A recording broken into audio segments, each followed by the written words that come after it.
Bismillahirrahmanirrahim. Assalamualaikum warahmatullahi wabarakatuh. Alhamdulillahirabbil alamin. Bihi nasta'inu ala umuri dunya waddin. Wassalatu wassalamu ala sayyidil mursalin.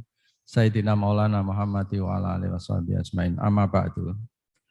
Alhamdulillah, puji syukur kehadirat Allah Subhanahu wa taala. Salawat dan salam kepada junjungan kita Nabiullah, Nabi akhir zaman yang dengan petunjuk dan contoh-contoh beliau kita bisa insya Allah bisa berjalan di jalan yang lurus. Alhamdulillah kita sudah hari ke-9 berada di tempat ini, i'tikaf. Semoga Allah ridho dengan apa yang kita lakukan. Dan pagi ini adalah materi terakhir saya yang saya siapkan untuk i'tikaf ini. Dengan asumsi besok sudah lebaran.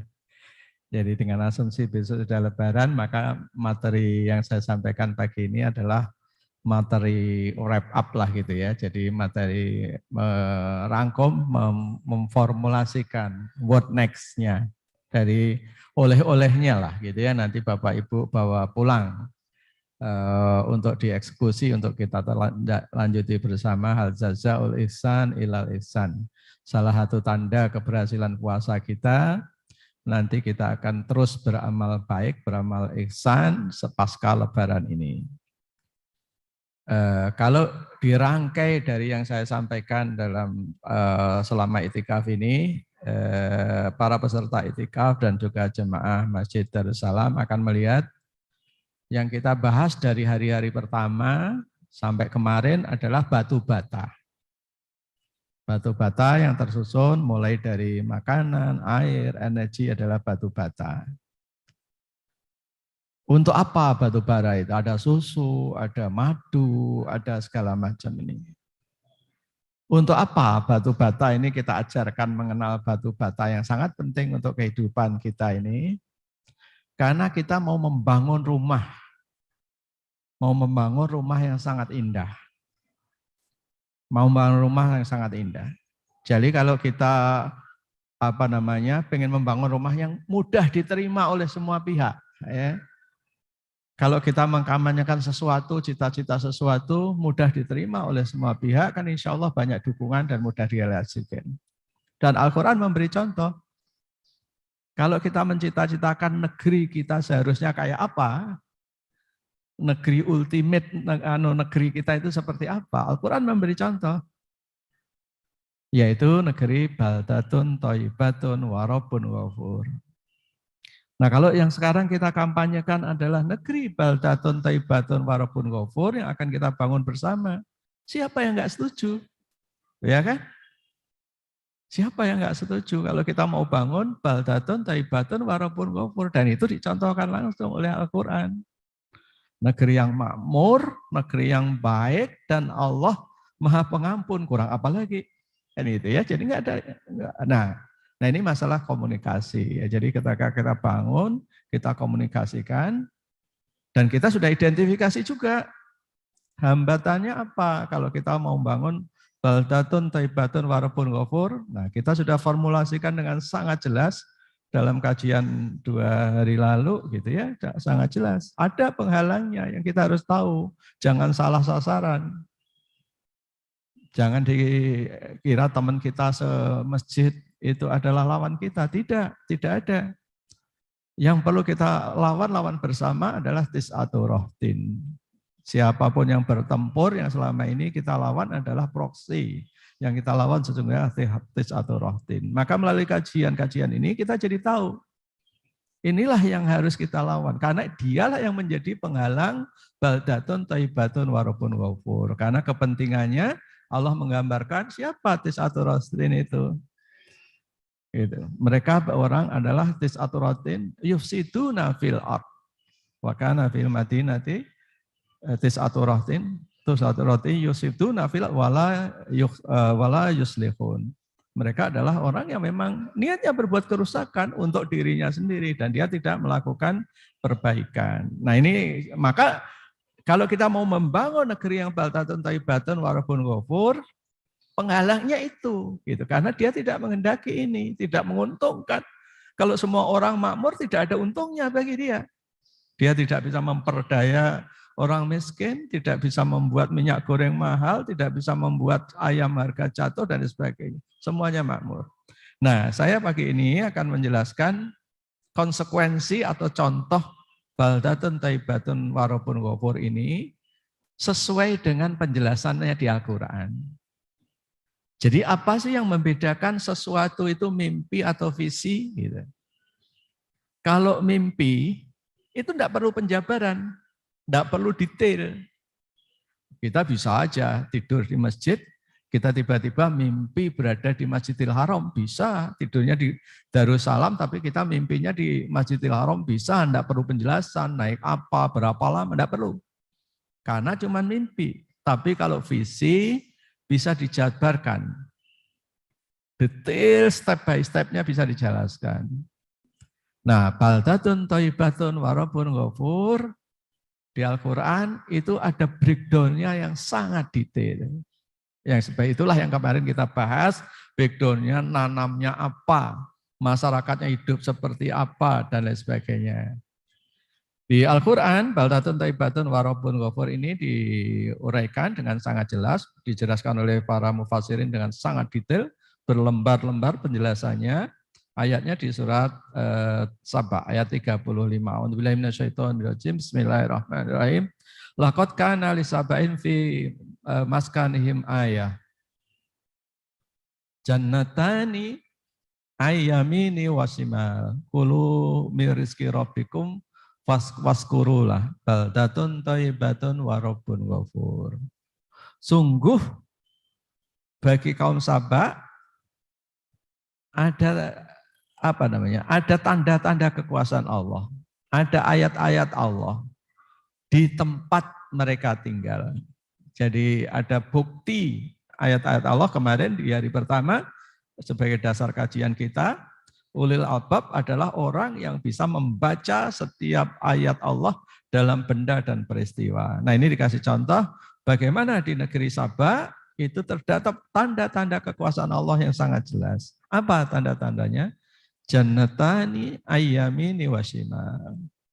Kebun-kebun di kiri kanan. Jadi ini kalau mufassirin menjelaskan, kemanapun kita melihat isinya kebun. Kehijauan kebun. Bukan hanya itu. Bukan hanya kebun kiri kanan. Tapi kebun itu juga menghasilkan kulu min rizqi rabbikum waskurulah. Jadi kebun-kebun yang memberikan buah-buahan yang buah-buahannya rasanya enak dan banyak. Baldatun thayyibatun wa rabbun ghafur. Negeri yang dari kebun-kebun tadilah dia negeri yang baik. Negeri yang diberkahi dan Allah Maha Pengampun. Ini indahnya Saba ini digambarkan begitu indahnya, dan ini ada di kitab Tafsir Ibnu Katsir penjelasannya ini. Dijelaskan itu kalau ibu-ibu panen di situ, nih ibu-ibu yang ikut itikaf ini pasti membayangkan betapa indahnya. Karena yang panen itu ibu-ibu, tapi tidak perlu repot-repot pakai alat. Cuman dia istilahnya kayak orang Madura itu nyunggi tempat itu. Nyunggi itu ditaruh di atas kepalanya, tempat yang lebar kayak tampah itu.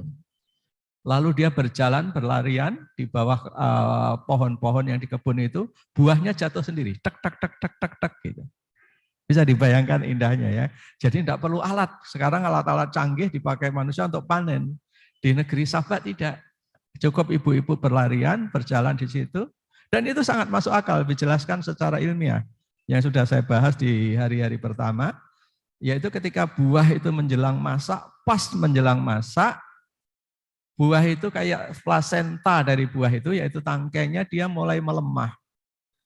Ketika dia mulai melemah dengan getaran yang kecil pun dia akan jatuh. Tak tak tak tak jatuh ke kepala, di atas kepalanya sudah ada tampahnya. Jadi panennya enak sekali. Yang tidak jatuh berarti masih mentah.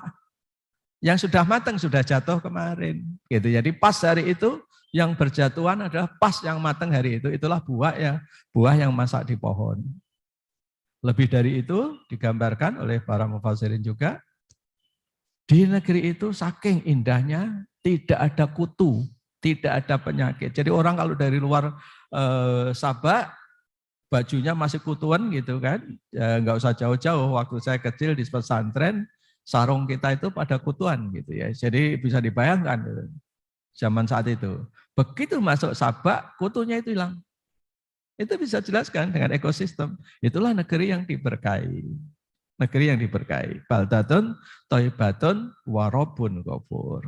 Gitu. Jadi tidak ada hewan buas memangsa dan menakutkan dan sebagainya karena keindahan. Kapan itu terjadi? Ketika negeri itu menyembah Allah, taat kepada Allah.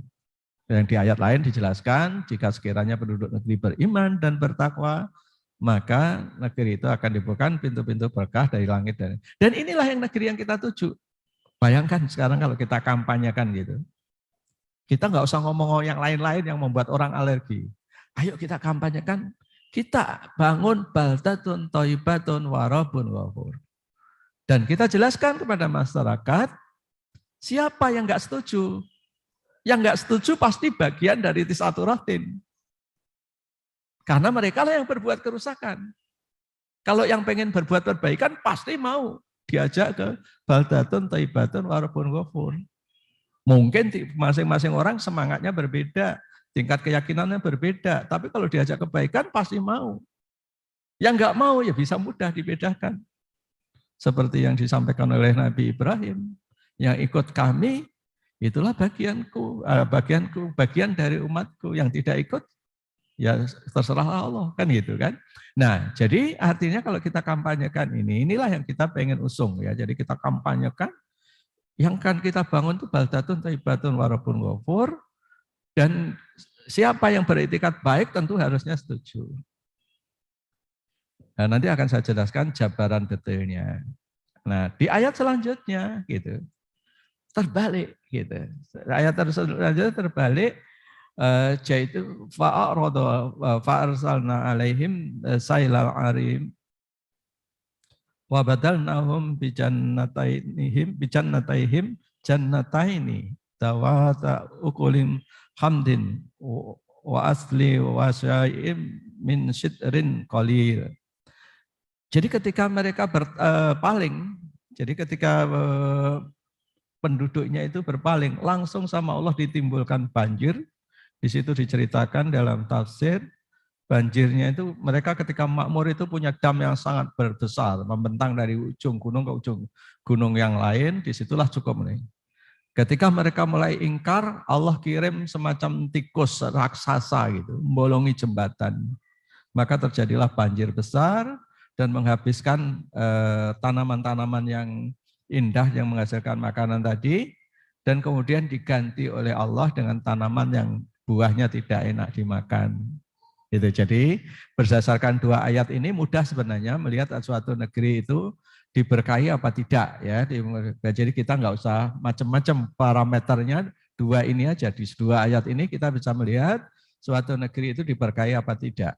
Yaitu ketika kita kanan kiri melihat kebun-kebun buah dan buahnya enak dimakan. Indikator bahwa negeri itu insya Allah diberkahi. Dan sebaliknya, kita masih melihat kehijauan tapi buahnya nggak ada yang enak. Buahnya nggak enak dimakan. Ya kita bertanya sendiri. Artinya introspeksi bagi kita untuk melakukan perbaikan gitu ya. Jadi Bapak Bisu nanti yang pulang kampung coba amati di pinggir kiri kanan jalan buah seperti apa yang ditanam.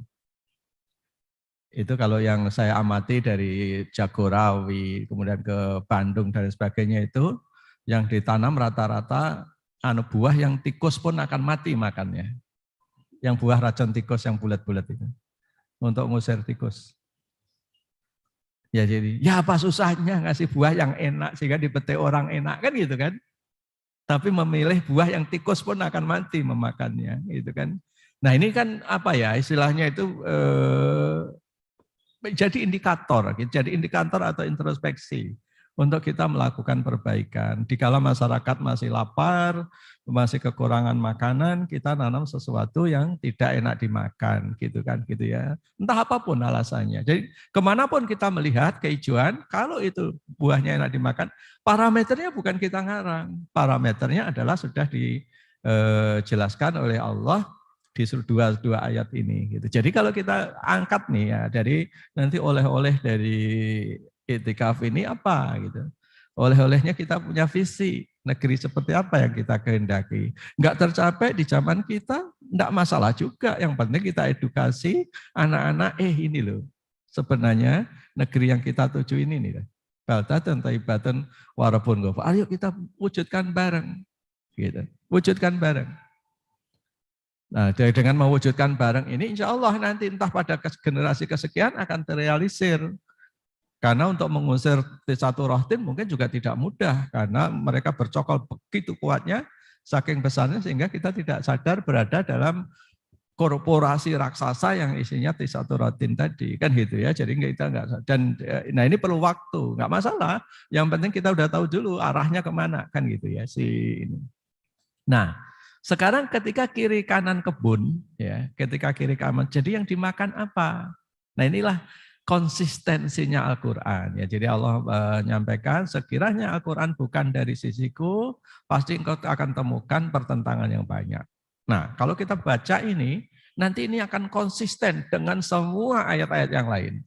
Misalnya dengan doa Nabi Ibrahim. Ketika minta rezeki, yang diminta apa Ibrahim? Buah-buahan kan? Tidak minta roti Nabi Ibrahim.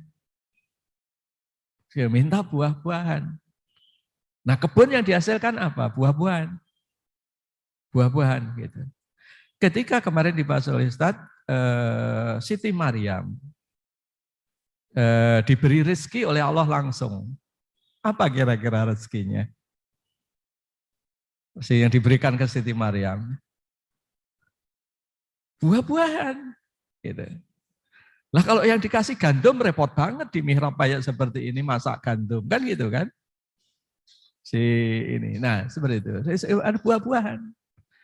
Nanti ketika kita menghuni surga, apa yang kita makan? Yang kita makan fihi ma faqihatu wa nahlu wa rumman.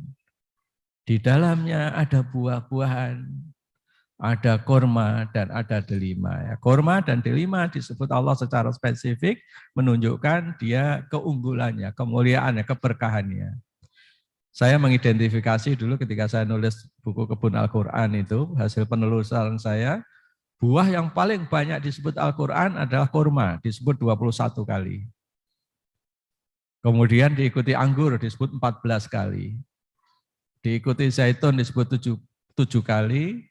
Diikuti delima disebut 3 kali, sebutin 1 kali. Ternyata apa yang saya lakukan dengan menghitung itu, ada dokter di Jordan yang mencontohkan, bahkan dengan formulasi itu dia bisa menyusun resep. Bisa dilihat di YouTube-nya terkenal sekali, dokter ini Jamil Al-Qudsi namanya. Jamil Al-Qudsi itu dokter yang menggunakan ayat-ayat Al-Quran untuk menulis resep. Dia sendiri dokter, secara profesi dia dokter. Tapi kalau meresepkan sesuatu, dia berdasarkan ayat-ayat Al-Quran itu. Jadi ini dihitung aja dengan angkanya, dia bisa nulis resep gitu. Misalnya bandingan antara zaitun sama kurma berapa itu. 3:1 gitu. Zaitun dan anggur berapa? 3:2 dan sebagainya. Dan dengan cara itu, nah, karena tidak ada yang kebetulan, oleh Allah disusun dengan begitu indah. Begitu indah. Misalnya kalau di Al-Quran ada tantangan untuk membuat satu ayat gitu. Ditaruh di mana oleh Allah? Ditaruh di surat kedua. Tantangan untuk membuat satu surat. 10 surat gitu ya. Ditaruh di surat ke-11 gitu. Jadi semuanya tersusun rapi gitu. Ayat-ayat Allah yang tersusun rapi. Nah, konsekuensinya ketika negeri kita baldatun thayyibatun wa rabbun ghafur, salah satu konsekuensinya makanan kita juga akan berbeda. Ya kan? Ya enggak matching banget kalau kita sudah baldatun thayyibatun wa rabbun ghafur kemana-mana pohon buah, kemudian kita makannya impor gandum yang enggak cocok kan gitu ya. Enggak cocok kan gitu ya. Si ini. Maka di makanan kita yang sejalan dengan baldatun thayyibatun wa rabbun ghafur tadi direnceng oleh Allah di surat Abasa, surat 80. Itulah mengapa ketika saya pernah menulis tentang diet Abasa, Waktu itu saya diundang ke Jerman, ke Swiss untuk bicara di Jenewa di PBB ya. Ada seorang dosen ITB yang sedang nyusun doktor di Jerman ya. Untuk menuju Swiss dia perlu terbang 1,5 jam. Tapi dia perlukan minta izin ke saya untuk istilah dia waktu itu bulan Ramadan mau itikaf di kamar Pak Iqbal gitu. Kenapa itu? Ternyata si kandidat doktor itu sekarang sudah doktor dia di ITB jadi kepala peneliti di sana. Dia ingin mentadaburi ayat ini karena dia terkagum-kagum dengan rangkaian ayat ini yang saya uraikan itu. Bahkan dari situ saya juga belajar gitu. Betapa indahnya susunan makanan yang disusun di surat Abasa itu dan itu sangat masuk akal menurut ilmu dia yang waktu itu sedang nyusun tesis di PhD-nya di Jerman gitu. Nah, rangkaian makanan ini yang pagi ini juga akan saya bacakan menjadi oleh-oleh Bapak sekalian, Bapak Ibu sekalian untuk jalan kita kalau kita bisa membuat belum bisa membuat sesuatu skala negara, minimal kita mulai dari diri kita, melakukan perbaikan dari diri kita. Kalau seandainya di antara bapak-bapak ibu mudah-mudahan tidak ya, ada yang sakit misalnya darah tinggi, tekanan darah tinggi, jantung sebenarnya, datang ke dokter, sama dokter dikasih tahu, makannya apa? Jangan banyak-banyak makan daging, makanannya ini buah sayur. Pasti setuju kan? Setuju, karena yang ngasih tahu dokter. Atau sakit diabetes, datang ke dokter sama dokter dikasih tahu, jangan banyak-banyak makan tepung ya, saya makan yang karbo ya. Setuju kasih tahu dokter. Nah sekarang sama Allah sudah diresepkan makanan kita ini. Kita hafal, resep Allah itu kita hafal. Tapi kita tidak gubris resep Allah itu. Nah inilah maka pagi ini saya ingin menjelaskan resep Allah di bidang makanan itu. Mulai dari ayat 23-nya, kalla lama yaktima amaroh. Sungguh manusia mereka belum menjalankan apa yang diperintahkan. Sampai kapan? Ayat berikutnya, fal yanduril insanu ila ta'ami. Maka hendaklah manusia memperhatikan apa yang dimakan. Jadi ada konsekuensinya. Orang yang abai gitu ya. Orang yang abai dia dengan perintah Allah, meskipun ini kayak apa ya istilahnya petunjuk yang bukan istilahnya kayak sholat, perintah sholat. Ini hanya memperhatikan makanan, tapi perintah. Ketika kita tidak melaksanakan perintah memperhatikan makanan ini, yang berlaku ada yang sebelumnya tadi. Kala lama yatima amarah. Kita belum melaksanakan apa yang diperintahkan. Anna sababnal ma'a sabba summa sakoknal ardo sako. Nah, rantaian makanan ini nih, saya bacakan semuanya, nanti dari situ kita tarik benang merahnya. Wa ambatna fiha habba.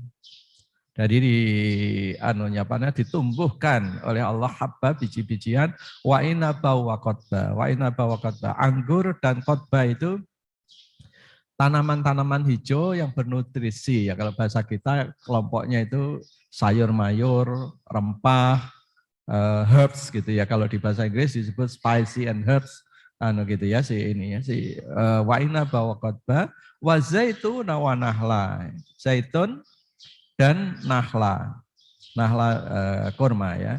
Wa hada'iqa gulba, ini menunjukkan susunan tanamannya dalam satu kebun dia disusun rapat, nanti ada di penjelasan yang lain Allah menyandingkan di antara tanaman-tanaman itu dan sebagainya. Wa faqihatu wa aba, dan buah-buahan dan rerumputan. Untuk apa? Mata'alakum wali an'an, kenikmatan bagimu dan bagi ternakmu. Berarti di surat 31 tadi wa faqihatu wa aba, pernah suatu saat Umar membahas masalah ini ya. Bayangkan ketika Umar hidup di padang pasir yang gersang ya. Dia tahu buah itu apa gitu. Tapi yang aba itu apa? Rerumputan hijau. Mungkin nggak ada saat itu kan gitu ya. Umar sempat bertanya-tanya, saya nggak mengerti ini apa gitu. Ini. Tapi kemudian dijawab sendiri oleh Umar, nah enggak penting lah, gitu rasanya enggak penting gitu. Tapi yang penting itu ada tanaman jenis seperti itu. Artinya nggak penting tahu itu apa, detailnya apa, untuk memperdebatkan apa itu apa. Tapi secara umum sekarang masyarakat nyebutnya rerumputan karena itu kaitannya dengan mata alakum wali an'amikum tadi. Nah, yang saya ingin lihat, coba dilihat mulai dari wa'ambat nafiya khaba, wa inaba wa qodba, wa zaituna wa nahla, wa hadaika gulba, wa faketaba. Itu ada 7 jenis makanan yang disebut secara spesifik. Pertama khaba, 1. Kemudian wa inaba wa qodba, yaitu anggur dan sayur-sayuran tadi, yang ramanan hijau. Wa inaba wa qodba, wa zaituna wa nahla, zaitun dan nahla, korma. Zaitun wa inaba wa qodba, wa zaituna wa nahla, wa hadaika gulba, tidak spesifik makanan tapi menunjukkan susunan kebunnya. Wa inaba wa qodba zaitun wa nahla wa hadaika gulba, wa fakihata wa aba, dan buah-buahan dan rerumputan. Di luar rumput kita akan ketemu 7 jenis makanan di situ. 7 jenis makanan. 4 dari 7 itu kelompoknya buah. 4 dari 7 itu kelompok buah. 1 jenis sayur, termasuk di dalamnya rempah dan herbs, semak-semak itu yang dipakai dimakan mentah, herbs. 1 kelompok biji-bijian dan 1 kelompok ternak dan produk ternak. Jadi makanan kita apa yang ideal? Dari 7 porsi, jadi kalau makanan sepiring itu 7 porsi, 4 bagiannya adalah kelompok buah. 1 bagian adalah kelompok sayur, 1 bagian kelompok biji-bijian, 1 kelompok daging atau produk ternak lainnya, bisa telur, bisa susu. Dan bukankah ketika orang sakit datang ke dokter, ini yang diresepkan? Tapi kalau diresepkan dokter kita percaya. Diresepkan di Al-Quran, kita anggap itu hanya ayat yang berlalu begitu saja, tidak menjadi perhatian bagi kita. Jadi bisa dibayangkan, ketika negeri kita baldatun thayyibatun wa rabbun ghafur, konsekuensinya yang paling banyak akan adanya buah. Kebun-kebun yang ditanam ke kebun, ditanam di kebun. Kalau dia padi dan sebagainya tidak disebut kebun ya. Disebutnya khars, bukan kebun ya, si ini tanaman disebutnya lain gitu. Jadi kebun, si hasilnya buah. Dan dengan buah ini bayangkan Bapak Ibu sidang etika yang insya Allah dimulakan Allah ya. Kalau makanan kita buah-buahan, kita akan mudah sekali mandiri pangan. Mengapa? Kalau makanan kita gandum, kita udah that's it, pasti impor. Kan gitu, itu vonis paling enggak ilmu pengetahuan sekarang yang ada begitu, kan gitu. Enggak cocok ditanam di Indonesia, kita impor saja. Padahal itu politik ya, politik dagang ya. Kita tidak boleh belajar detail tentang gandum, ya impor aja kan gitu ya. Nah kalau nggak boleh ditanam, nggak bisa ditanam, ngapain juga kita makan gandum kan gitu ya. Itu adalah makanan hasil sesumbarnya Henry Kissinger tahun 73. Makanya dulu bagi bapak-bapak yang seusia saya, makan mie itu, mie yang seperti sekarang tidak dikenal waktu kita kecil.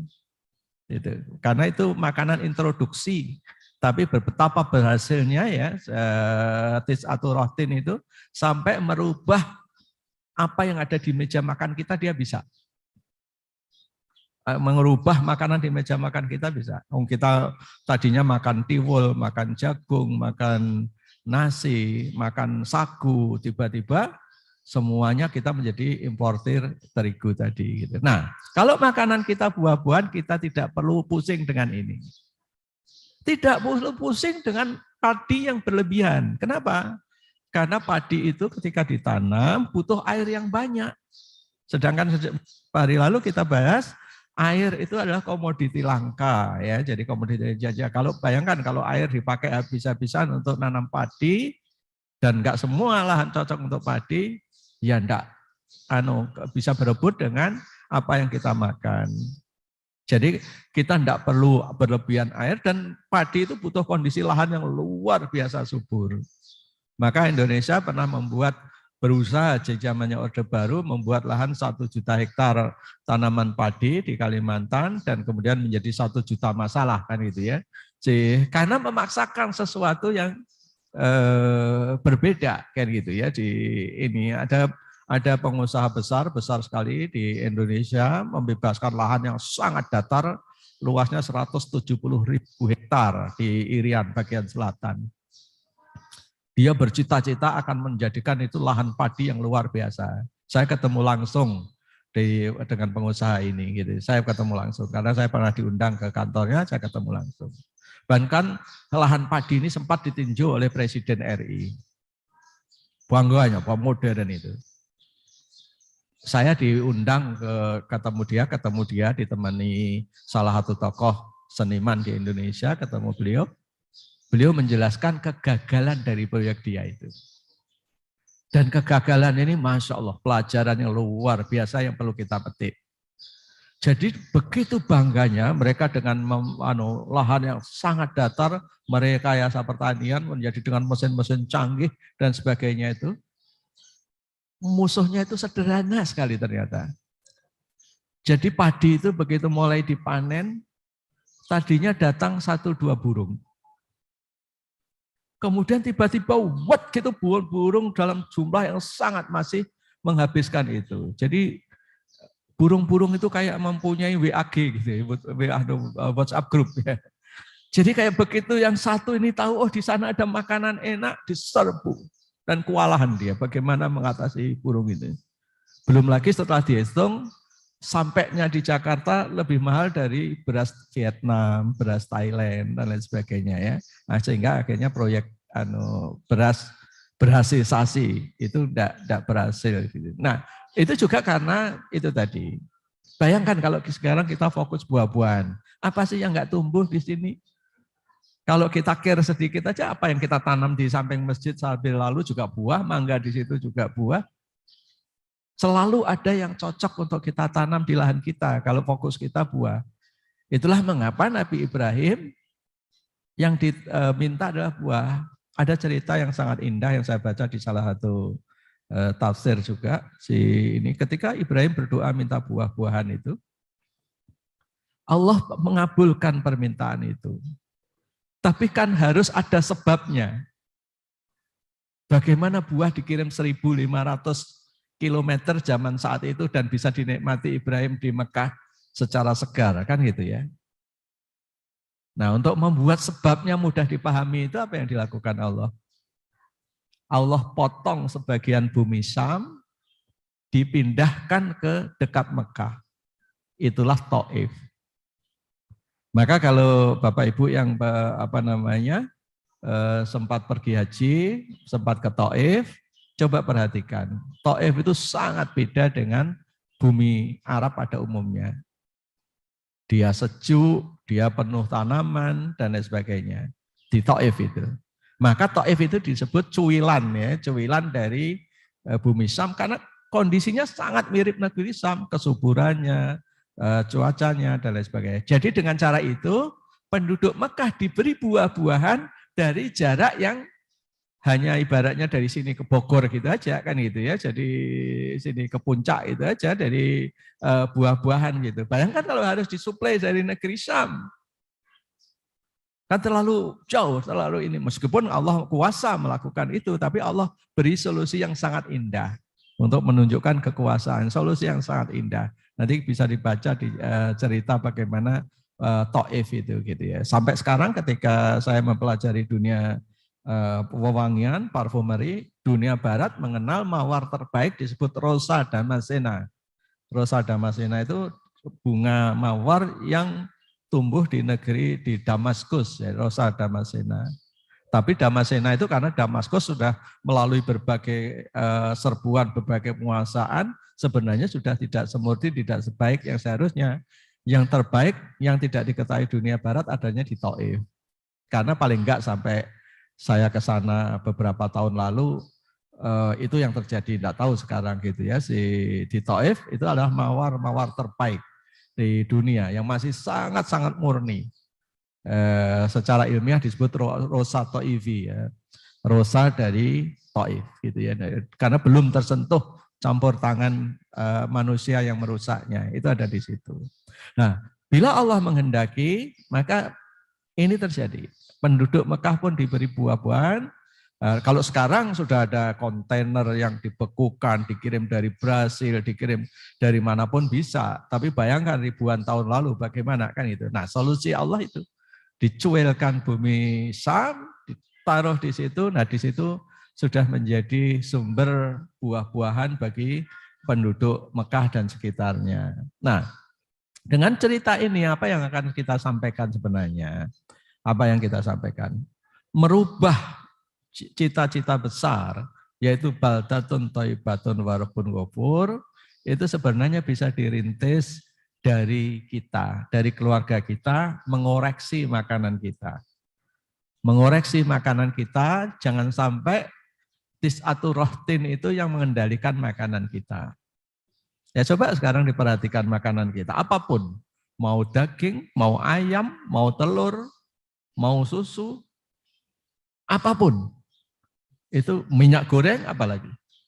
Ini bagian dari tis'atur rohtin. Jadi segelintir 9 kelompok manusia yang berbuat yusiduna fil ard wala yuslihun. Dan tidak yang membuat kerusakan di bumi, tidak membuat perbaikan gitu.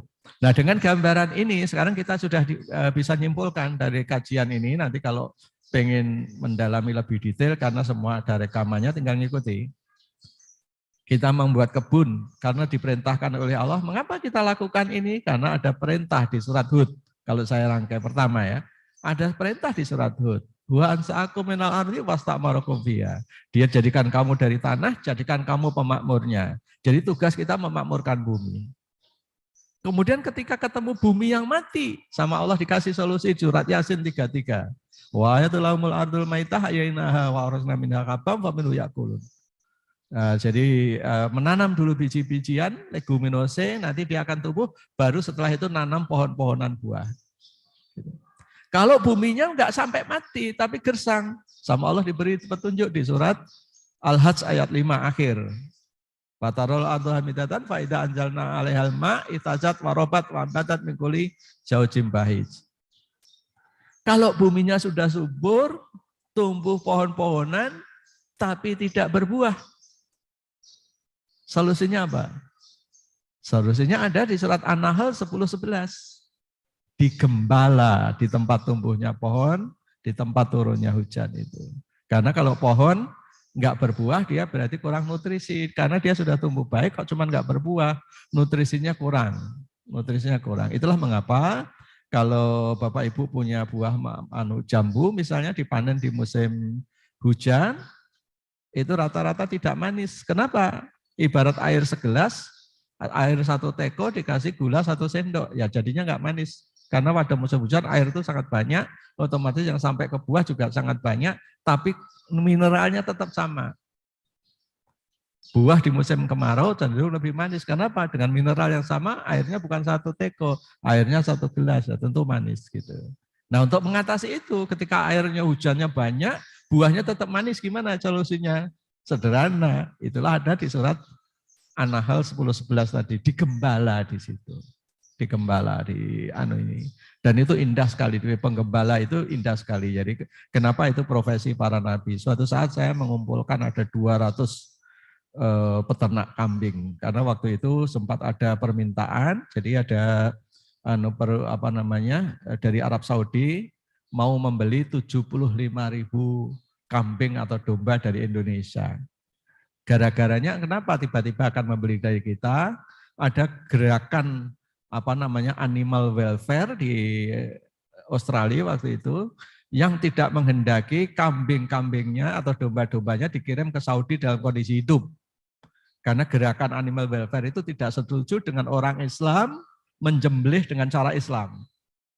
Maunya dia orang Australia itu disuntik, dipingsankan dulu dan sebagainya. Padahal dalam ketika kita korban ya memang harus disembelih seperti itu. Darah yang ngocor, disitulah dosa-dosa kita berguguran bersama dengan itu kan itu. Lalu Arab Saudi mau mencari dari negara-negara Muslim. Ada permintaan tapi syaratnya satu. Syaratnya satu. Sekali impor harus 75.000 kambing atau domba. Mengapa? Karena yang dikirim kapal khusus itu isinya itu. Lah kalau cuma 10.000, 25.000 ya kosong kapalnya, rugi, mahal di ongkos. Lalu saya kumpulin seluruh pengusaha-pengusaha, peternak-peternak itu. Ternyata apa? Saat itu enggak ada yang punya 1.000 saja jarang. Jadi yang punya ratusan itu ada beberapa, tapi yang punya 1.000 aja jarang. Wah jauh banget nyari 75.000 gitu ya, enggak jadi gitu. Saya tanya, ada yang untung enggak ya usaha kambing itu? Celotohnya teman-teman itu, memang ini profesi para nabi. Jadi dibutuhkan sekali bernabi untuk menggembala kambing gitu. Jadi betapa sulitnya gitu. Karena apa? Sebenarnya unsur kesabaran, unsur pemahaman dan lain sebagainya itu yang generasi sekarang nggak punya, gitu ya, nggak punya. Jadi ada indah sekali menggembala kambing itu kalau dipelajari indah sekali kita bisa belajar ya. Saya beberapa tahun berusaha mendalami ini, memahami ini. Ketika saya masih banyak kambing gitu, saya baru turun sekitar 300 meter dari situ, turun dari mobil, saya sudah bisa tahu kambing saya lapar apa tidak. Kambing saya nyaman apa tidak ini. Dengan mendeteksi suaranya. Kalau orang-orang Badui di Arab, pinter lagi dia. Dia mendeteksi datanya badai, kambingnya yang datangnya yang deteksi duluan. Jadi kalau ada badai pasir masih jauh, kambingnya lihat dulu. Maka alfa, yaitu pemimpin para kambing itu akan lari duluan. Nanti kambing yang lain ikut lari. Lalu penggembalanya ikut lari di belakangnya.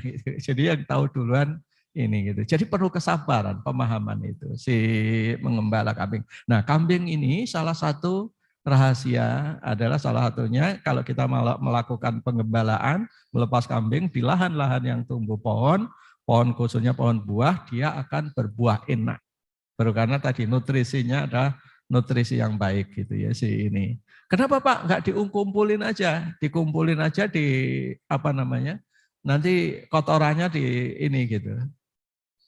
Si ada tamu kita orang Arab heran lihat orang Indonesia pelihara kambing. Kok mau ya orang Indonesia ngelayani kambing seperti itu. Kalau kami nggak begitu, gitu. Biar kambingnya yang bekerja mencari gitu. Nah kok kita yang repot-repot nyariin makanan, ngumpulin kotorannya dan lain sebagainya ya. Jadi biarlah mereka bertebaran mencari makanan itu kan gitu ya. Jadi ini. Jadi kita dikasih tahu oleh Allah, bumi mati ini terapinya, bumi gersang ini terapinya, pohon subur tapi nggak berbuah ini terapinya. Maka dengan semua resource tadi, dengan perintah untuk memakmurkan bumi tadi, dan dengan visi ke depannya sudah sangat jelas, bukankah itu kalau dari misalnya teman-teman yang biasa menyusun business plan, usaha business plan, sudah sangat-sangat jelas. Visinya ke depan apa? Baldatun thayyibatun warabun ghafur, gitu kan?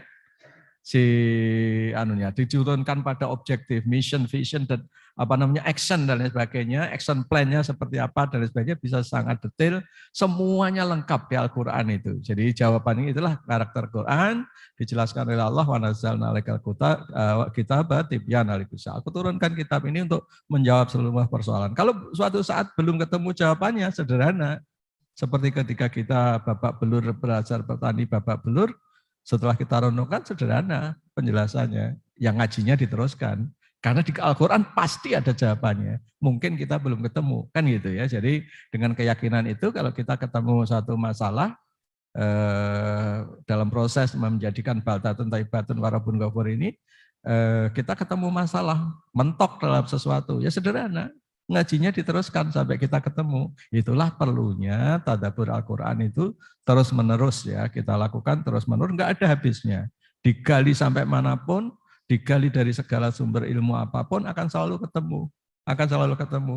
Allah akan memberi kita apa yang kita cari gitu. Jadi ini wattaqullah wa yu'allimukumullah. Jadi bertakwalah kepada Allah, nanti Allah akan memberi kamu ilmu yang dibutuhkan untuk menjalankan itu. Apalagi kita ditugaskan oleh Allah wa ansakum minal ardi wastamarakum biha. Jangankan seperti itu, sebagai pengurus masjid aja gitu ya. Kalau saya bilang sama anak-anak yang bantu kita, yang bantu bapak-bapak sekalian ini, saya ngomong gitu misalnya, Mas tolong dilihat kamar mandinya ya gitu ya. Kenapa Pak? Coba lihat gitu. Setelah balik sudah dilihat gitu. Oh belum paham maksudnya. Dilihat yang bocor seperti apa. Yang dibocor Pak.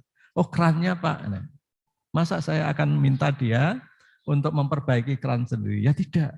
Oh kerannya rusak. Kalau gitu beli dong kita kan. Kita kasih dana untuk membeli. Apalagi yang merintahkan ini Allah. Allah merintahkan kita memakmurkan bumi. Masa enggak diberi ilmunya, enggak diberi sarananya? Pasti diberilah. Kan gitu ya. Lawang kita manusia aja yang penuh ketidakadilan, ketika menyuruh orang lain untuk melakukan sesuatu, kita pasti beri ilmunya. Kita ajari ini loh, kalau hanya dipaksa begini nggak akan selesai. Tetap akan bocor, ganti. Kan gitu ya. Nah untuk ganti butuh duit, kita kasih. Kan gitu kan. Nah seperti itu. Nah itulah Allah. Gitu. Itu Allah. Allah pasti akan beri kita ilmunya. Kita disuruh memakmurkan bumi. Ya. Nah, kalau kita sanggup syaratnya ya. Karena kalau kita nggak sanggup ya ngapain gitu ya. Nggak ngapain. Ya nggak akan diberi. Ya, nggak akan diberi. Seperti tadi saya minta, tolong Mas lihat kamar mandinya itu. Dari 4 orang yang bergeraknya 1. Ya yang akan kita kasih uang untuk beli pasti yang 1 yang mau ini dong. Kalau yang lain ya ngapain kan gitu. Ya kurang lebih gitu. Jadi kalau sekian banyak ini kita ada sekitar 30-an, 40-an ini sama Allah diperintahkan memakmurkan bumi. Kira-kira yang akan diberi ilmu dan diberi sarana prasarana siapa? Yang mau kan gitu. Yang mau, insya Allah pasti diberi oleh Allah. Dulu ketika kami pertama kali membaca ayat ini, melompat memakmurkan bumi meskipun babak belur, tadi itu ada solusinya lain. Saat itu kami nanam 1 pohon aja nggak bisa. Saat itu ya, nah 1 pohon aja nggak bisa. Kenapa nggak bisa? Kantor saya di depan ini, Jalan RTM sampai sekarang masih. Di situ sudah ada 1 pohon. Nggak bisa ada pohon yang lain. Lahannya nggak cukup. Lahannya nggak cukup untuk tanam lain, nggak ada parkirnya kalau saya tanamin pohon di situ. Nanti berebut parkir dan lain sebagainya ya dengan Pak Bambang dengan ini karena parkirnya memang nggak ada. Gitu. Jadi kalau kita tanamin pohon nggak bisa lagi ya, cuma 1 yang memang dari dulu eksis. Itu kondisi ketika kita mentadaburi huwa ansa'akum minal ardi wastakmarun. Tapi begitu ngaji ini kita berniat kita akan tanam 1 juta pohon. 1 juta pohon. Wah, dengan semangat 1 juta pohon. Kalau sekarang ada yang bertanya ini 12 tahun kemudian, apa sudah berhasil nanam 1 juta Pak Iqbal ini? Jawaban saya apa? Wallahu alam, saya enggak tahu. Karena ketika kita nanam, kita enggak pernah ngitung. Tapi kita nanam pohon sangat banyak. Cuman kita enggak pernah ngitung. Tanah siapa yang kita tanami? Ya tanah orang kan gitu kan. Ya, kita ada sedikit, tapi tanah orang. Misalnya suatu saat ini salah satu ya, nanti bapak-bapak juga bisa ikuti nanam pohon ini kalau mau. Pohon yang salah satu yang saya tanam itu namanya pohon nyamplung bahasa Jawanya. Bahasa internasionalnya tamanu. Kenapa tamanu ini kita akan kampanyekan kita tanam? Karena tamanu itu buahnya enak, tapi kulitnya tipis, buahnya enak. Hasil utamanya ada di minyaknya, di dalamnya itu. Nah minyaknya itu sangat tinggi. Dan nggak berebut dengan makanan, kenapa? Karena dia bisa hidup di tanah yang sangat gersang. Tanah padang pasir, bahkan yang kita ajukan ke Saudi juga ini. Di tanah gersang sekalipun. Suatu saat, karena terpancing oleh hadis janji Rasulullah SAW, barang siapa seorang muslim menanam pohon, apakah dicuri orang, apakah dimakan burung, dimakan binatang, dia diberi pahala sedekah hingga akhir zaman. Maka saya nyiapin, sama tim menyiapin sangat banyak bibit ini. Sangat banyak. Lalu ada organisasi massa besar, 1 dari 2 organisasi massa terbesar di Indonesia punya lahan sekitar 60 hektar di dekat saya. Waktu itu kita sepakat, kita akan wakafkan 5.000 pohon. Kaget organisasi massa ini. Bagaimana menanam 5.000 pohon? Enggak kebayang. Ditanam di mana 5.000 pohon? Karena belum pernah nanam pohon dalam jumlah banyak. Saya bilang, nah itu loh, di tanah Anda, tanah wakaf Anda kan sekarang nganggur. Itu kalau saya hitung ditanami cukup untuk 5.000 pohon. Setuju. Saya siapin pohonnya, bibitnya saya siapin. Begitu pohon sampai besar, keburu besar, nggak kunjung ditanam. Nggak kunjung ditanam. Saya lobby, dibantu oleh warga di sini juga untuk lobby sampai pusatnya. Tetap nggak bisa ditanam karena ternyata lahan yang wakaf itu belum jelas ininya. Lalu saya umumkan di sosial media, siapa yang mau menanam pohon ini, saya punya sekitar 7.000 waktu itu totalnya bibit ini. Siapa yang mau? Subhanallah ada yang nyambut. Warga Garut. Warga Garut nyambut. Timbul pertanyaan di mereka dan warga Garut, orang-orang yang cerdas. Nanya begini sama saya waktu itu melalui salah satu utusannya yang kontak saya, Pak Iqbal, bagaimana caranya ini nanti nggak jadi kayak proyek jarak lagi. Sudah tumbuh besar, berpanen, tapi Pak Iqbal nggak beli. Gitu. Apa ya jawaban saya? Saya jelaskan. Begini, kalau yang janji membeli Pak Iqbal, bisa saja Pak Iqbal nggak punya duit, Pak Iqbal nggak bisa menjual, bisa ada nggak kita tanam, nggak bisa beli, Bapak kan rugi. Sudah nanam nggak rugi. Tapi ada janji yang tidak pernah berbohong. Karena yang janji adalah orang yang seumur hidupnya tidak pernah berbohong. Dialah Rasulullah SAW. Janjinya apa? Janji Nabi, siapa yang menanam pohon, dicuri orang, dimakan burung, dimakan binatang, diberi pahala hingga akhir zaman. Pahala sedekah hingga akhir zaman. Lalu saya minta tolong Pak Kiainya di sana, Pak Kiai tolong jelaskan hadisnya. Lalu Kiainya menjelaskan. Maka masyarakat Garut menanam ini di 5 kecamatan, pohon ini. Menanam di 5 kecamatan. Kenapa? Ya tentu orang pasti lebih percaya pada janji Nabi ketimbang janji saya kan. Saya juga belum tentu punya uang kalau mau beli buahnya kan gitu. Nah, artinya apa? Masyarakat kita ini yang perlu disadarkan. Bahwa menanam pohon, menghijaukan bumi, memakmurkan bumi, membangun baldatun thayyibatun warabbun ghafur, jangan hanya berpandang bahwa ini nanti berbuah. Ini tujuan jangka pendek saja berbuah. Tapi percayalah kepada janji Nabi Rasulullah SAW yang tidak pernah berbohong. Siapapun yang menanam, dia diberi pahala hingga akhir zaman. Pahala sedekah. Itulah esensi dari sedekah jariah. Gitu kan, jadi ini ya pahala dari akhirnya. Maka kalau kita sadarkan ini saja, tidak usah susah-susah kita. Masyarakat nanti akan berebut menanam di pohon-pohon di tempat-tempat yang gersang dimanapun ada, tanamin pohon. Masalah buahnya dicuri orang, ini tetap sedekahnya berjalan hingga akhir zaman. Nah, saat itu orang kita akan kesulitan lahan kan, karena sudah tertanami. Tidak masalah juga, itu berarti nice problem to have. Ya kita tinggal pergi ke Arab, pergi ke negeri-negeri Islam lainnya, karena ada 57 negara Islam di dunia yang mayoritasnya lahannya gersang. Ya, tinggal kita edukasi ke saudara-saudara kita yang lain tentang gerakan menanam pohon berdasarkan janji Nabi ini, gitu ya, janji Nabi ini, dan juga merealisasi, mengaktualisasikan cita-cita negeri baldatun thayyibatun warabbun ghafur yang ada di Al-Quran. Jadi insya Allah dengan menggunakan Al-Quran dan ayat-ayat yang terkait, kita bisa jabarkan ini baldatun thayyibatun warabbun ghafur ini dengan sedetail-detailnya. Wa nazzalna 'alaikal kitaba tibyana likulli syai'. Jadi inilah yang insya Allah nanti kita usung ke depan, ke generasi-generasi yang akan datang. Kita harus punya visi negeri ini, negeri seperti apa, dan kita tahu siapa penghalangnya kan gitu ya. Penghalangnya jangan sampai salah identifikasi ya.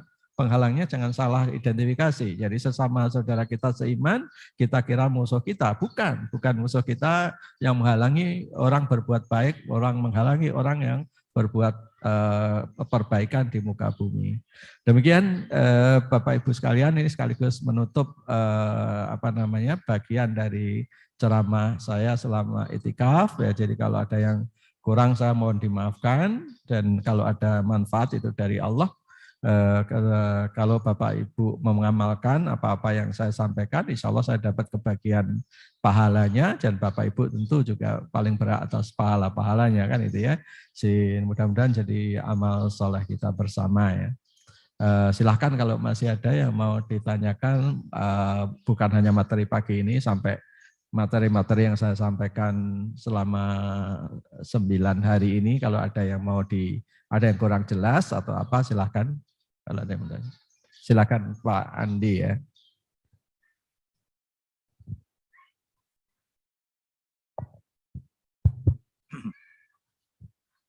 Bismillahirrahmanirrahim.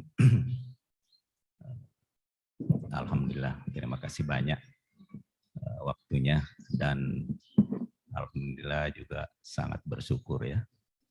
Ada Pak Iqbal yang punya wawasan, kebetulan punya pengetahuan yang senantiasa di-sharing kepada kita. Cuma memang saya mungkin pertanyaannya gini Pak Iqbal. Kalau kita perhatikan ya, sebenarnya kan kata kuncinya di la ilaha illallah ya. Artinya yang ada itu hanya Allah.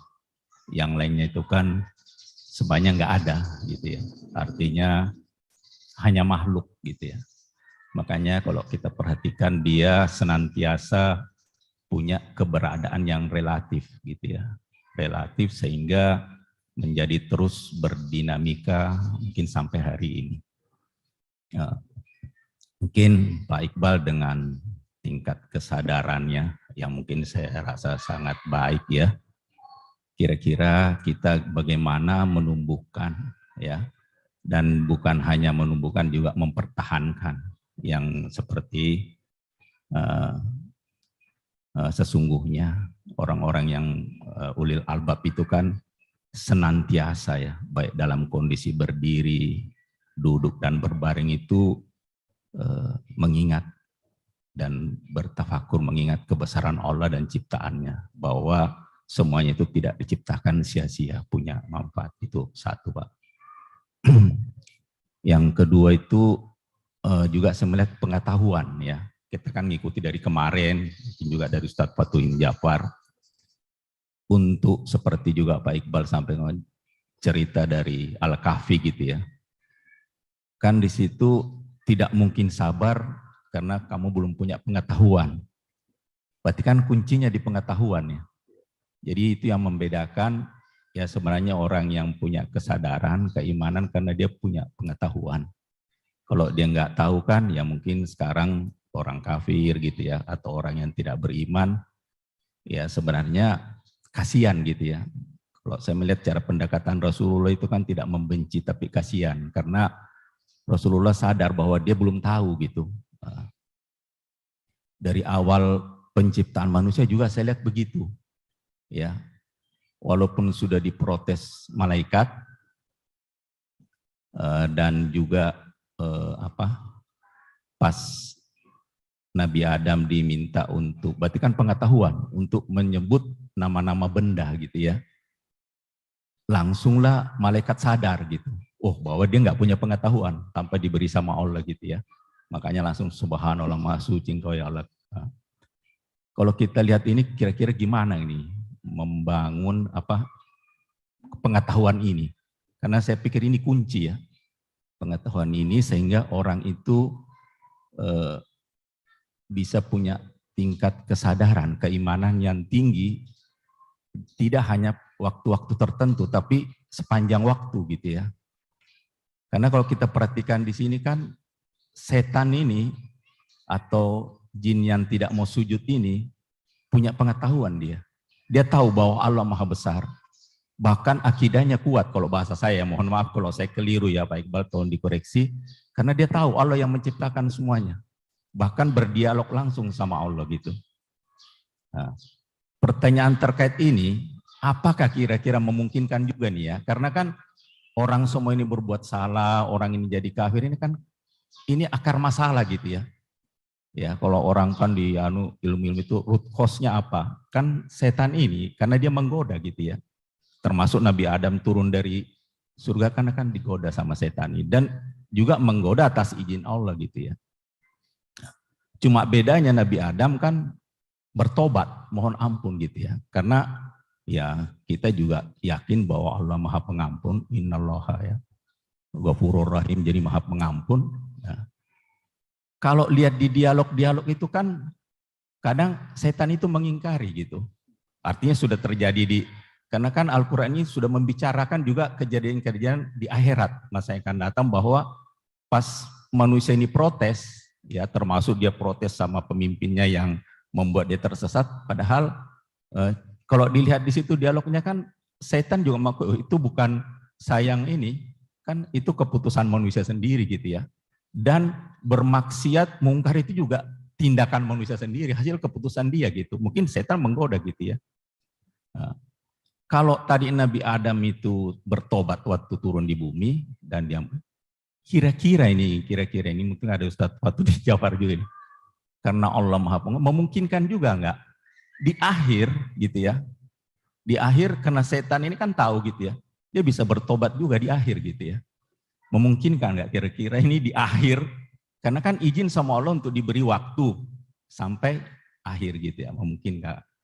Nah, itu yang kedua gitu ya. Itu yang kedua. Karena saya berpikir ini memang tadi kuncinya la ilaha illallah akan menjadi suatu dinamika ya. Terus karena semuanya itu hanya ya tidak ada, hanya ada itu Allah gitu ya. Semuanya ini makhluk ya, diciptakan ya punya ya kan hilang artinya sifatnya relatif dia.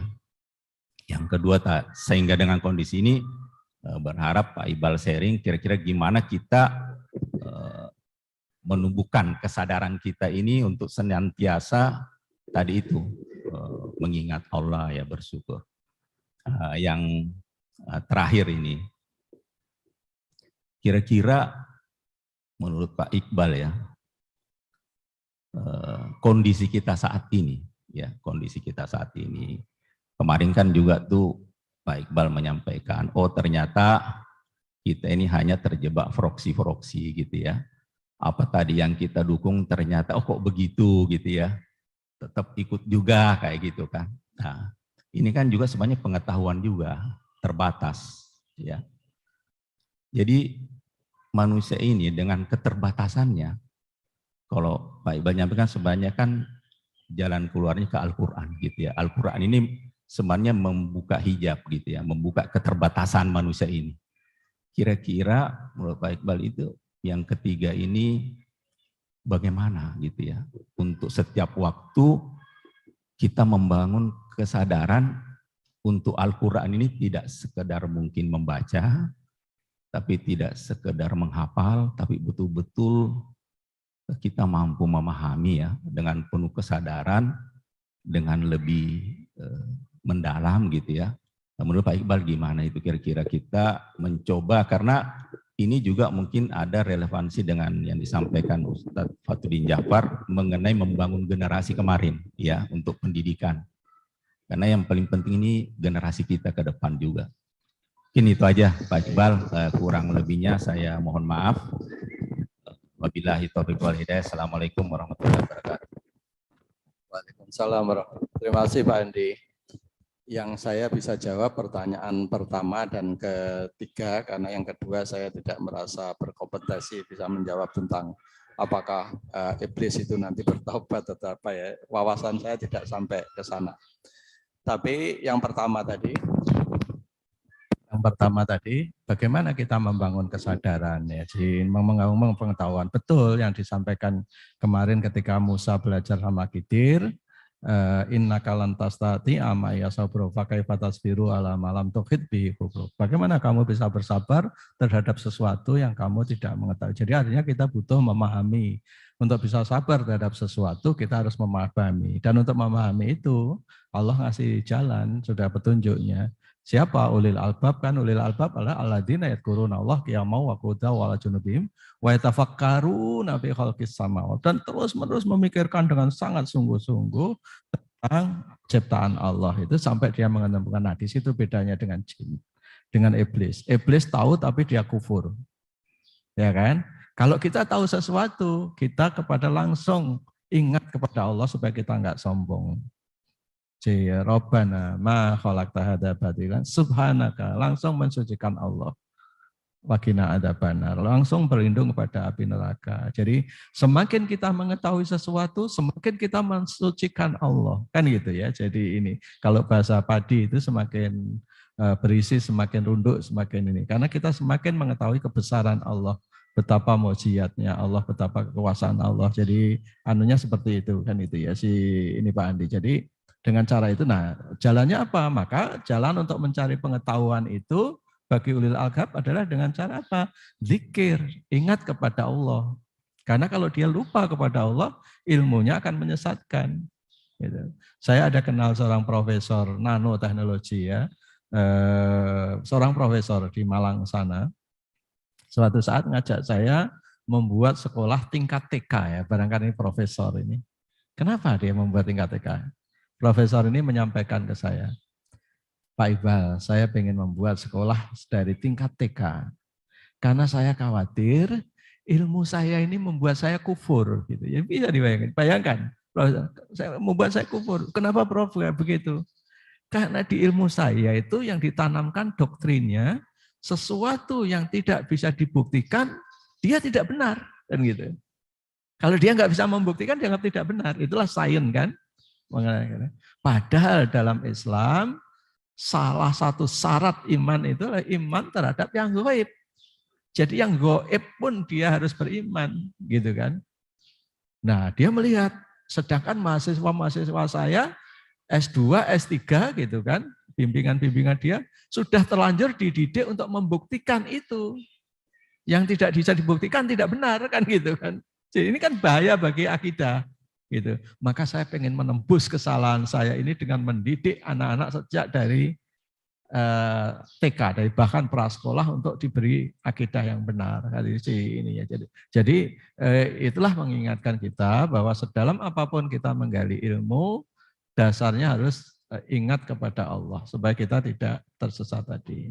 Yang pertanyaan kedua saya tidak bisa jawab tadi karena menyangkut taubatnya iblis, saya enggak, wallahu alam, saya enggak tahu, terus terang enggak tahu. Yang ketiga adalah mengenai bagaimana kita membaca agar kita tidak terjebak lagi berantem memperdebatkan, padahal kedua-duanya proksi, yang ngapain juga kan gitu ya.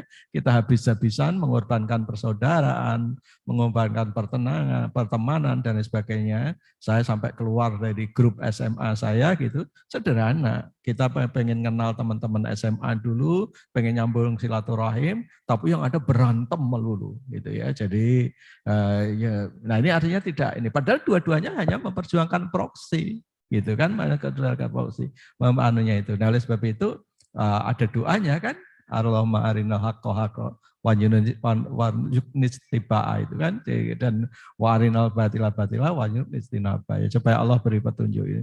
Dan sebenarnya kalau kita mau dalami sederhana sekali kok, itu kelihatan kok, cuman kita pura-pura nggak lihat gitu. Iya kan? Kan kita bisa dilihat kan siapa orang-orang dekatnya. Kalau mau mengetahui seseorang itu kan kita pelajari siapa-siapa temannya kan. Kan kita bisa lihat gitu. Sebenarnya gitu. Syaratnya apa? Kita harus tetap bisa melihat sesuatu itu objektif kalau hati kita terbuka kan. Kalau hati kita, jangan karena golongan kita apapun dibenarkan, nggak benar juga kan gitu ya. Jadi kita harus tetap objektif melihat gitu. Lihat orang berdasarkan teman-temannya, kelompoknya di ininya kan gitu ya. Sehingga kita tahu gitu sih ininya. Nah mudah-mudahan ini jadi pelajaran politik yang sangat berharga bagi umat ini, sehingga ke depan kita bisa benar-benar memilih berdasarkan petunjuk Allah, beneran petunjuk Allah gitu ya. Ya sederhana, kita pilih yang tidak berbuat kerusakan di muka bumi atau tidak bersahabat dengan tis'atu rohtin tadi gitu ya, kelompok orang ini kita. Jadi memang apa susahnya sih menelusuri backgroundnya, pertemanannya, mestinya kan kita bisa gitu. Nah itu mudah-mudahan kita bisa berbuat sesuatu untuk itu. Mungkin cukup, ada Pak Fadudin akan nambahkan, ya, silakan. Bismillahirrahmanirrahim. Pertanyaan Pak Andi, mungkin Kak Iblis bertaubat? Orang dia nggak mau taubat gimana? Dia sendiri nggak mau. Buktinya ketika ditanya sama Allah, kenapa kamu tidak mau taubat?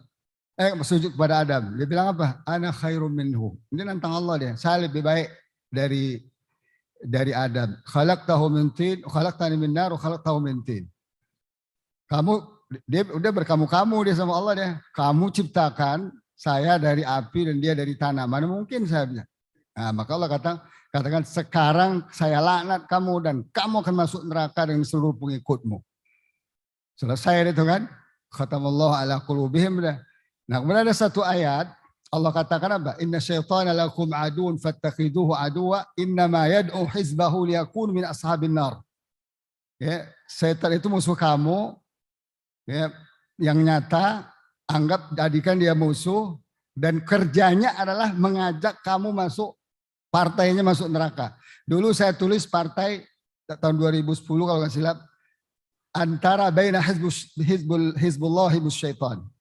Antara partai Allah, partai setan. Di Quran itu cuma ada 2 partai, nggak ada lain-lain. Cuma bukan Hizbullah di Lebanon, itu Hizbul Syaitan juga. Namanya doang Hizbullah kan. Jadi bagaimana mungkin dia tobat? Dia nantang mau masuk neraka. Nah, kenapa begitu? Dalam dirinya ada kesombongan dan keangkuhan. Aba wastakbara wa kana minal kafirin. Maka Rasulullah SAW katakan, tidak akan masuk surga orang yang dalam hatinya ada kesombongan walaupun sebesar biji sawi. Kecil banget kan. Ternyata implikasinya adalah nggak akan taat orang itu kepada Allah Subhanahu wa taala, makanya akan masuk neraka. Kemudian saya terinspirasi dari ceramah Pak Iqbal tadi ya. Salah satu ciri-ciri kita punya peradaban Quran, kita selektif dalam makanan. Ya. Ini memang saya yakin ini untuk menghancurkan generasi kita umat Islam, itu makanan kita diatur orang lain. Saya waktu kecil udah pernah saya katakan, saya minum madu asli. Ya kan, ikan dari sungai ambil sendiri. Satu pergi sekali ngambil bisa 50 kilo dapat, tinggal diciduk-ciduk aja, tinggal ditombak-tombak aja. Ya kan, mau kambing potong sendiri, mau ayam potong sendiri, mau rusa saya berburu. Bahkan harimau, gajah saya berburu harimau. Ya kan? Jadi boleh dah adu-adu nembak, boleh dah. Ya kan? Nah. Terus setelah saya ke Jakarta, di sana ada dulu namanya Super Mie ya. Awal-awal dulu kita kecil kan, tapi kita tidak terlalu konsen karena makan melimpah kan, kita tanam sendiri, padi tanam sendiri. Setelah saya ke Jakarta, saya kaget. Kok orang semua makan Indomie? Semua mahasiswa, semua ini mau cepat di warung, ini bahkan ada namanya warung Indomie kan. Terus berkembang sampai tahun 98 saya didatangi oleh Pak Faisal Basri. Pak Faisal Basri yang pakar ekonomi itu datang di kantor saya di Buncit situ, diskusi masalah Indomie. Ini bahaya nih, umat ini makannya udah gak jelas nih. Dia ceritalah, Pak Ustadz, saya udah keluarkan dana 1 miliar untuk research tentang Indomie. Itu hasilnya apa? Malah kayak khamar, mudaratnya lebih banyak daripada manfaatnya. 1 miliar saya habis duit katanya untuk saya riset bahan bakunya semua apa segala macam. Ternyata yang dominan itu main rasa sama soda kan, makanya seakan-akan dia enak di tenggorokan, di perut minum air seakan-akan kenyang kan. Ditipu aja kita sama dia, kagak kenyang. Wala nutrisi, wala gizi, wala protein, wala haula wala quwwata illa billah kan. Satu kan. Sejak itu saya haramkan saya dan anak saya makan Indomie. Sejak saya tahu itu. Apalagi banyak fakta kan. Bahwa orang sakit kena kanker usus segala macam, rambut rontok segala macam kan. Ternyata kecerdasan juga rontok makan Indomie itu. Cerdasan bisa kita buktikan. Karena nggak cukup sebelah gizinya.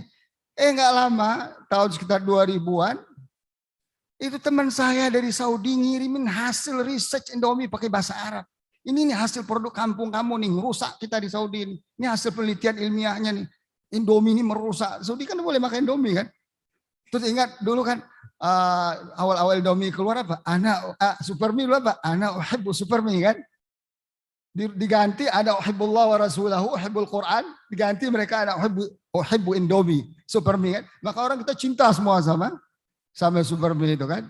Jadi ini ada ghazul fikri yang luar biasa di sini sama ghazul ghizai, pangan. Ya kan, untuk merontokkan peradaban kita. Terus saya ngisi ceramah tentang haramnya Indomie, di mana-mana saya ceramah. Setelah itu ada fakta ilmiahnya di Basri segala macam kan. Di Bekasi saya ngisi ceramah dekat jalan tol situ tuh.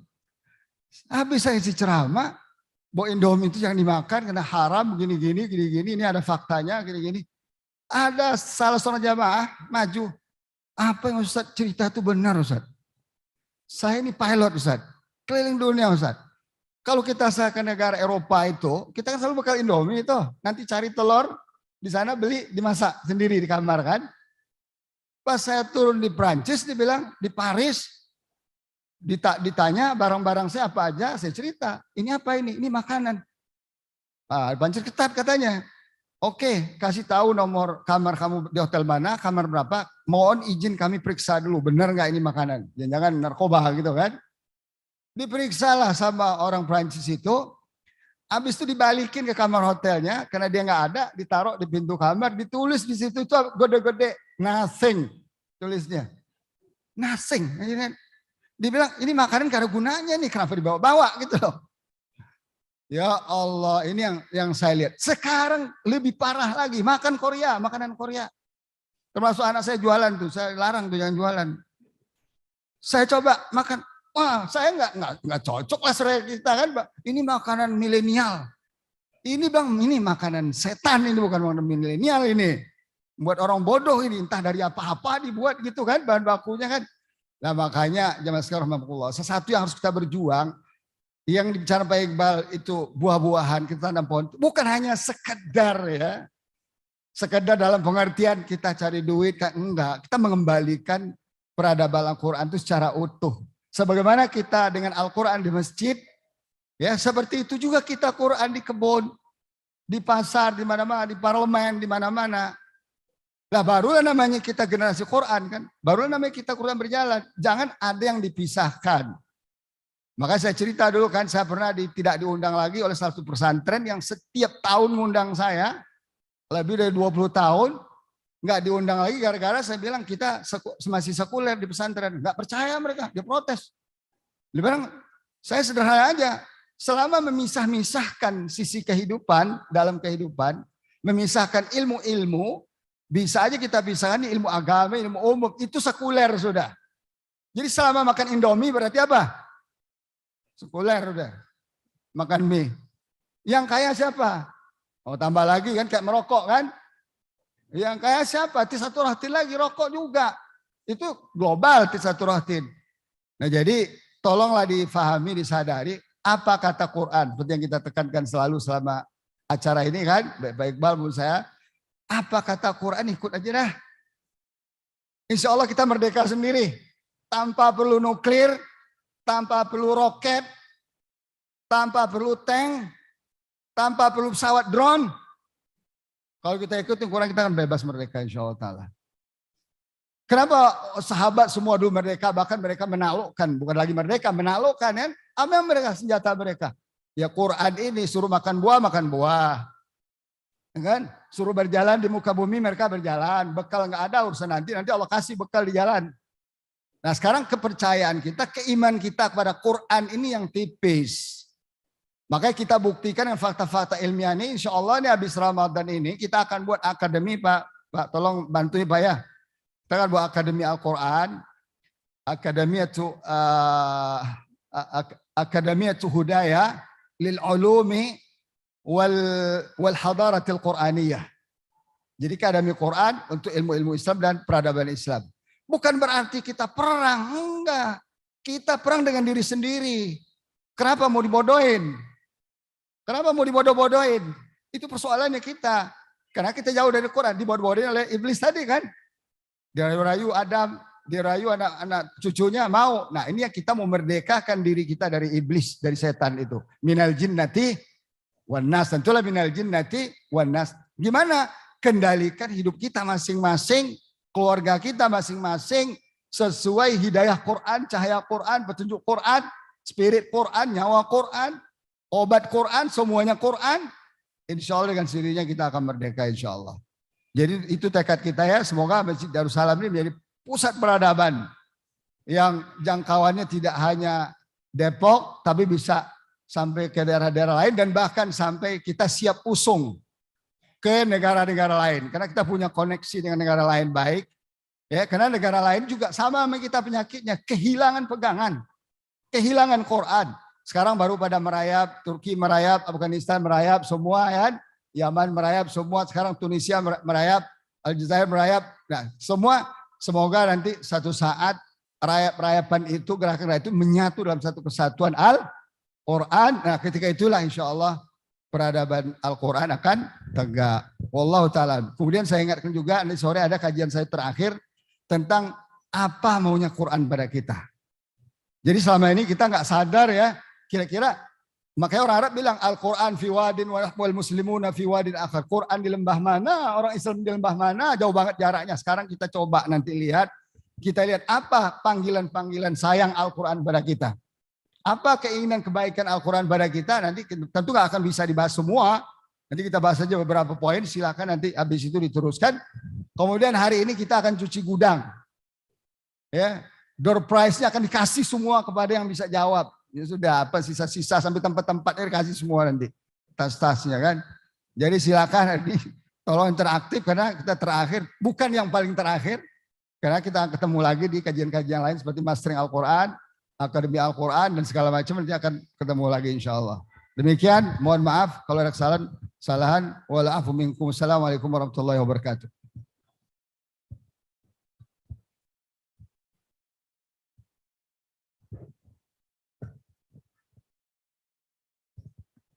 Sedikit aja Pak Iqbal nih, ada yang perlu lebih mantap nih Pak. Tadi penggambaran baldatun thayyibatun warabun ghafur itu terutama pada makanan, buah-buahan, sejalan dengan doa Nabi Ibrahim. Tapi kan kita kemarin membahas mengenai 3 hal Pak ya, energi, air, dan makanan. Apakah ada gambaran lain dalam Al-Quran mengenai baldatun thayyibatun warabun ghafur itu terkait air dan energi, Ustaz? Terima kasih.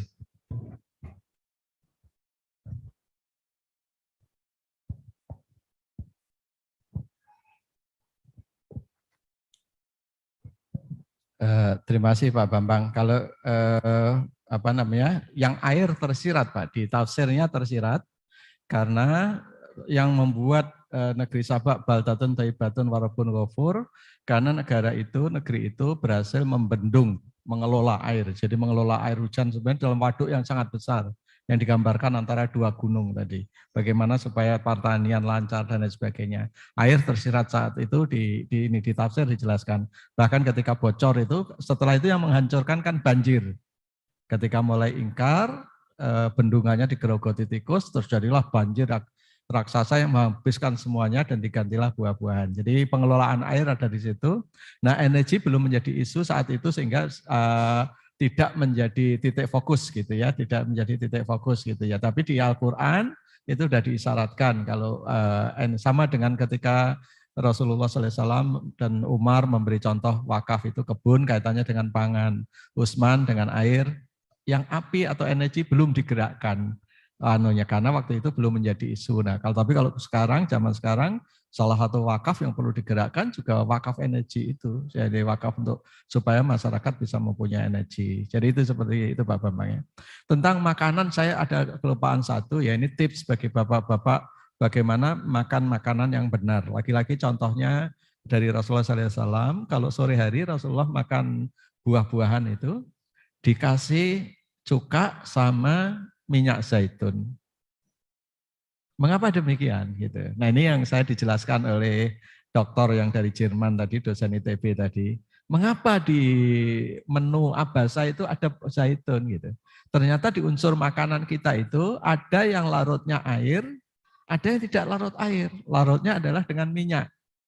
Maka ketika dikombinasikan unsur air dan unsur minyak, semua nutrisi yang ada di makanan kita menjadi terlarut dengan sangat baik. Jadi nanti kalau bapak-bapak pengen meracik makanan sendiri, gampang sekali.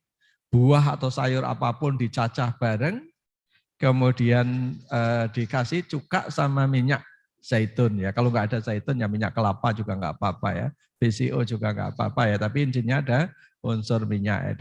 Dengan itu makanan kita semua nutrisinya, semua senyawa-senyawa bioaktifnya akan terserap dengan baik ke tubuh kita gitu ya. Jadi contohnya langsung dari Nabi, menu siang atau sore hari Nabi seperti itu yang kemudian dibawa tentara Islam ke Spanyol, dibawa ke Prancis, yang orang sekarang modernnya nyebutnya vinaigrette ya. Vinaigrette itu adalah lauk untuk salad gitu yang terbuat dari cuka dan minyak. Nah ini tips kecil, tapi dengan cara itu makanan kita menjadi satu mencontoh Nabi, yang kedua ya sehat tadi. Gitu. Mungkin itu penutup cukup ya. Nanti mudah-mudahan Allah ridho dengan kajian kita selama ini dan mudah-mudahan al jazaul ihsan ilal ihsan. Setelah kita berbuat ini, kita bisa menindaklanjuti dengan kebaikan-kebaikan yang lain, gitu ya, untuk taraf mengimplementasinya dan kemudian juga bisa kita amalkan sebagai exercise untuk amal soleh. Jadi supaya ilmu kita tidak berhenti pada tataran ilmu, tapi menjadi amal soleh sehingga kita tidak menjadi orang yang rugi. Wal asri innal insana lafi illal ladzina amanu wa amilus sholihat wa tawassaw bil haq wa tawassaw bis sabr. Dengan demikian saya tutup rangkaian kajian yang dari part saya selama ini. Kalau ada saya kekurangan, saya mohon dimaafkan yang sebesar-besarnya, dan juga atas nama DKM kami mohon maaf pada para peserta itikaf bila ada kekurangan dalam kami melayani Bapak Ibu sekalian yang peserta itikaf, karena tim kami kerja siang malam, mungkin kalau kadang kurang ada yang overlook atau apa, mohon dimaafkan. Demikian, Assalamualaikum warahmatullahi wabarakatuh. Kita tutup dengan doa kafaratul majlis. Subhanakallahumma wa bihamdik asyhadu an la ilaha illa anta astaghfiruka wa atubu ilaik. Assalamualaikum warahmatullahi wabarakatuh.